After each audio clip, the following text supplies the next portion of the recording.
Hello everyone. আজকে আমি আমার ফ্রাইডেটা কিভাবে কাটালাম সেটা একটু শেয়ার করব। ফ্রাইডে একেক রকমভাবে কাটাই প্রতি সপ্তাহের। আগে মাঝে, মাঝে ঘুরতে যাওয়া হতো। আমি আর আমার বোন বের হতাম। এখন আর সেটা হয়ে ওঠে না।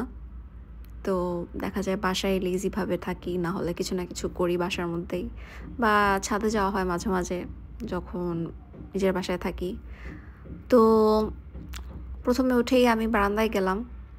আজকে ওয়েদারটা অনেক নাইস ছিল। আমি ছোটোবেলা থেকে আমার নেচার, গ্রিনিশ অ্যাম্বিয়েন্স আমার খুব ভালো লাগে। আমি প্রকৃতির মাঝখানে থাকতে খুব বেটার ফিল করি। তো আমার বারান্দাটা থেকে আলহামদুলিল্লাহ একটা নাইস ভিউ দেখা যায়। তো ওটা দেখলাম। তারপর কিছু প্রোডাক্টসের ভিডিও করলাম। বাই দ্য ওয়ে এটা একদমই শৌখিনভাবে করা। আমার ভিডিও মেক করতে ভালো লাগে। আমি ছোটোবেলা থেকে মানে আমি যখন কলেজে ছিলাম তখন থেকেই আমি দেখা যেত টুকটাক ভিডিও করতাম। কিন্তু ওই ভিডিওগুলা ছিল দেখা যেত কোনো পারিবারিক ফাংশনে বা ফ্যামিলি মেম্বার্সদের করে দেওয়া। খুবই silly type but still enjoy করতাম। এরপর আমি চা বানাতে চলে যাই। চা আমার খুবই ফেভারিট একটা জিনিস। বিভিন্ন রকমের চাই আমি বানাতে পারি আলহামদুলিল্লাহ। দুধ চা, কালো জিরা চা, আদা পুদিনা চা, লেবু চা, মশলা চা।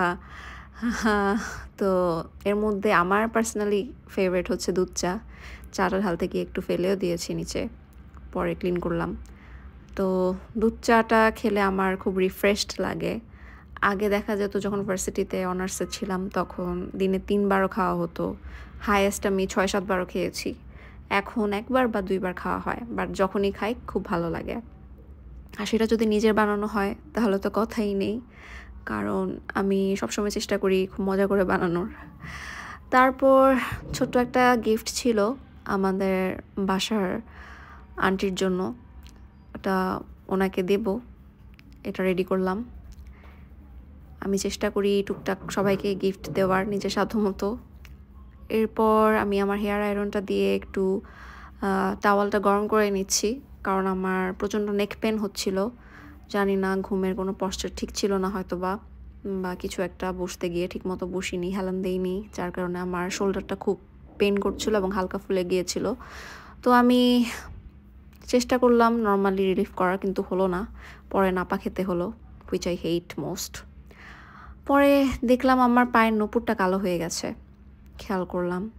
রূপার জুয়েলারি বা গোল্ডের জুয়েলারি পরলে যেটা সমস্যা হয় যে খুব তাড়াতাড়ি ময়লা হয়ে যায় বা কালার ডিসকালারড হয়ে যায়। স্পেশালি আমরা যারা বাইরে যাই, বাইরের পলিউশনের কারণে বা অনেকদিন ২-৩ সপ্তাহ রেগুলার ইউজ করলেই এটা একটু কালার ফেডেড হয়ে যেতে থাকে। তো আমি ওটা ক্লিন করার জন্য পানি প্রিপেয়ার্ড করলাম। এই ক্লিনিং পদ্ধতিটা আমি শিখেছি আমার মায়ের কাছ থেকে। মানে ইউজুয়ালি দেখা যায় আমরা নিজেরা খুব কম সময়ে বাসায় ক্লিন করি জুয়েলারি। হয়তো দোকানে দিয়ে দেই, না হলে ফেলে রাখি। তো আমি ফার্স্ট টাইম আমি ট্রাই করলাম কিভাবে ক্লিন করতে হয়। তো আমি ফার্স্টেই হচ্ছে এই ফোমিং ওয়াটারটা রেডি করে নিলাম। এখানে আমি বেকিং সোডা দিয়েছি, হুইল পাউডার দিয়েছি এবং একটা সিক্রেট ইনগ্রিডিয়েন্ট দিয়েছি যেটা দিয়ে আমি ক্লিন করি। তো ওটা দিয়েই আমি ভালো করে নেড়ে এটা ক্লিন করছি।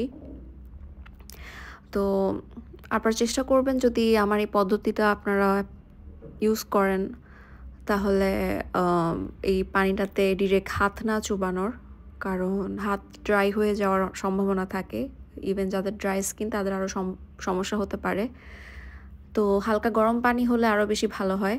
তারপর আমি ফার্স্টে একবার চুবিয়ে নূপুরটা ক্লিন করে নিচ্ছি ঠান্ডা পানিতে। এরপর আমি হুমায়ুন আহমেদের বহুব্রীহি বইটা পড়ার চেষ্টা করছিলাম। এটা আমি আমার বোনের রুম থেকে এনেছি। আসলে এনেছিলাম চায়ের কাপের সাথে ছবি তুলতে। আমি ওরকম বই টই পড়ি না। একসময় পড়তাম, কলেজে থাকতাম আমি অনেক বই পড়েছি, অনেক গল্পের বই পড়েছি। এখন আমার যখন একাডেমিক পড়াশোনার বই ধরতে ইচ্ছা করতো না, গল্পের বই তো দূরের কথা। তারপরও ভিডিওতে দেওয়ার জন্য একটু আনলাম। তারপর আমি আবার গেলাম নূপুরের কী অবস্থা দেখতে। দেখলাম মোটামুটি আস্তে আস্তে ক্লিন হচ্ছে। এটা ঠান্ডা পানিতে ভিজিয়ে নিলাম আরেকবার। প্রপারলি ওয়াশ হয়ে গেছে আশা করি। যদিও ওভারনাইট ভিজিয়ে রাখার কথা, আমি একটু ইমপেশেন্ট তাই তুলে ফেললাম। এরপর কিচেনে গিয়ে দেখি আমার মা পেঁয়াজু রান্না করছে। আজকে মা তার ফ্রেন্ডের বাসায় গিয়েছিল, আন্টি অসুস্থ, ওনাকে দেখতে। তারপরও এসে আমার পছন্দের খাবার রান্না করছে। আমরা রোজা রমজান ছাড়াও দেখা যায় বাসায় বুট, পেঁয়াজু, ছোলা বুট এসব আইটেম খাওয়া দাওয়া করি, ভাজা পোড়া অনেক মজা লাগে। তো আমি গতকাল বাসায় এসেছি, যার কারণে আমি একটু বেশি প্রিন্সেস ট্রিটমেন্ট পাচ্ছি। আমার সব ফেভারিট খাবার একসাথে, আমি তো লোভ সামলাতে পারছিলাম না। এটা পাকোড়া ছিল, কাবাব ছিল, নারকেলের শাঁস ছিল, পেঁয়াজু ছিল, তারপর স্পেশাল বাসায় বানানো তেঁতুলের সস ছিল, পায়েস ছিল। আলহামদুলিল্লাহ অনেক মজা করে খেলাম, মুড়ি দিয়ে খেলাম, আলাদাভাবে খেলাম। আলহামদুলিল্লাহ অনেক মজা ছিল খাবারগুলো। তারপরে রুমে আসলাম, ড্রাই হতে দিয়ে গিয়েছিলাম আমার নুপুরগুলো। দেখলাম মোটামুটি ভালোই সুন্দর পরিষ্কার হয়েছে, অনেক শাইন দিচ্ছে। তারপর পরে ফেললাম, দেখলাম ভালোই লাগছে মাশাআল্লাহ। তো বেটার ফিল হচ্ছে যে ফার্স্ট টাইম ক্লিন করেই এত ঝকঝকে তকতকে করে ফেললাম। প্রাউড ফিল হচ্ছে নিজের উপর। তো এই তো, টাটা।